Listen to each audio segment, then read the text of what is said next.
Imagine writing a poem so dangerous that the emperor himself feared your words more than any army. A poem woven with hidden metaphors, secret messages, and verses that had the power to spark a revolution.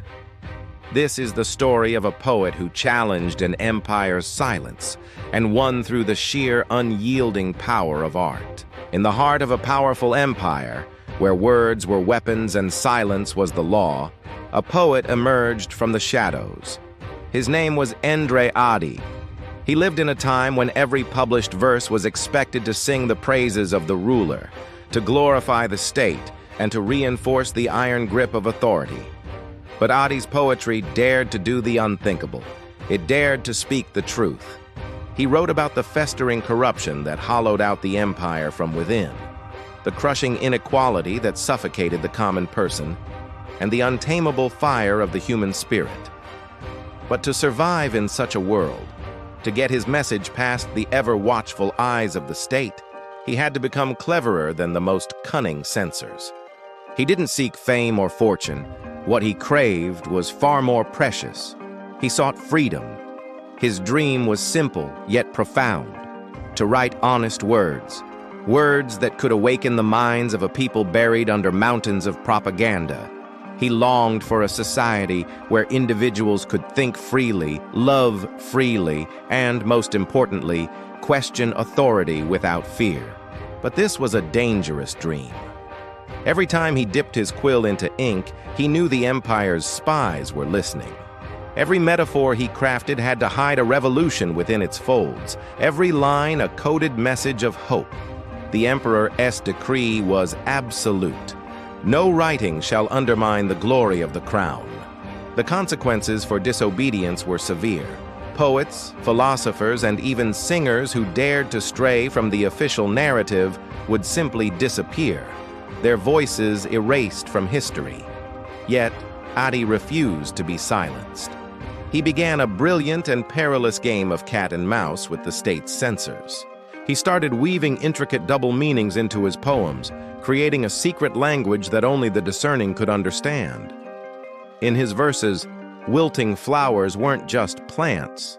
They symbolized a people yearning for freedom. A gathering storm on the horizon wasn't just weather, it was the coming rebellion. And a single ray of light breaking through the clouds was the promise of truth. His readers understood the code. A silent, literary resistance was born. His verses, deemed too dangerous for official print, were copied by hand and passed from person to person in the dead of night. They were exchanged in hushed tones in the back rooms of taverns and read aloud in secret gatherings. His poetry spread like wildfire, carried on whispers from one city to the next. Before long, the empire realized it was facing a threat it couldn't comprehend. It was losing control of the narrative, not to an army, but to the power of poetry.